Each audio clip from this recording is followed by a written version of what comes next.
Hello everyone, આજે આપણે બનાવીશું ખાવામાં એકદમ સુપર ટેસ્ટી એવું કાચી કેરીનું અથાણું. આ અથાણું તમે એક જ દિવસમાં બનાવી અને ખાઈ શકો. તો તેના માટે સૌથી પહેલાં 1 કિલો મેં અહીંયા કેરી લીધી છે. કેરીને ધોઈ લીધી છે. હવે સમારી લઈશું. તો આ રીતના મીડિયમ સાઇઝના ટુકડા કરી લેવાના છે. ટુકડા કરી લીધા છે. હવે એક બાઉલની અંદર ઉમેરી દઈશું. એની અંદર 1 ચમચી મીઠું, 1 ચમચી હળદર ઉમેરી દઈશું અને મિક્સ કરી લઈશું.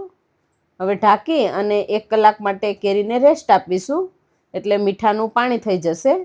તો હવે ઢાંકી દઈશું. 1 કલાક જેવું થઈ ગયું છે અને આ રીતનું મીઠાનું પાણી પણ થઈ ગયું છે.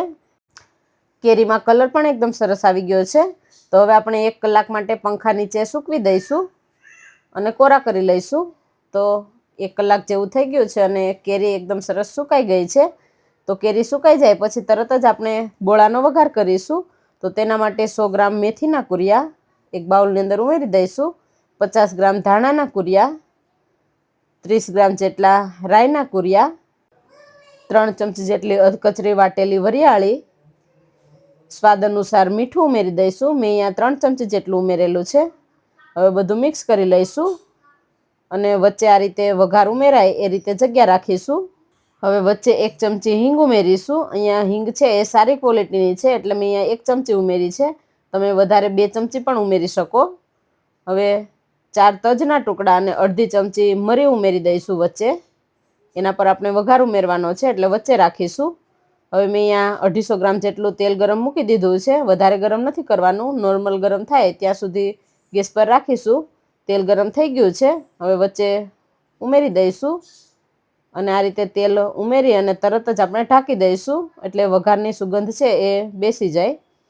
તો 5 મિનિટ જેવું થઈ ગયું છે. હવે તેલને મિક્સ કરી લઈશું. વઘારની એકદમ સરસ સુગંધ બેસી ગઈ છે. હવે તેલ ગરમ છે એટલે આની અંદર આપણે મસાલા નહીં ઉમેરીએ. કોઈ પણ અથાણા આપણે બનાવતા હોઈએ છીએ ત્યારે ગરમ તેલની અંદર હળદર અને લાલ મરચું નથી ઉમેરવાનું, કેમ કે ગરમ તેલમાં ઉમેરીશું તો અથાણું કાળું પડી જશે, એટલે ઠંડુ પડવા દેવાનું છે. તો ઠંડુ પડી ગયું છે. હવે 2 ચમચી હળદર અને 5 ચમચી લાલ મરચું ઉમેરી દઈશું. મરચું અને હળદર ઉમેરી અને બરાબર બોળા સાથે મિક્સ કરવાનું છે. તો એકદમ સરસ હળદર અને મરચું મિક્સ થઈ ગયા છે. હવે આપણે કેરીના ટુકડા જે સૂકવીને રાખેલા હતા એ ઉમેરી દઈશું અને એને પણ બોળા સાથે મિક્સ કરી લઈશું.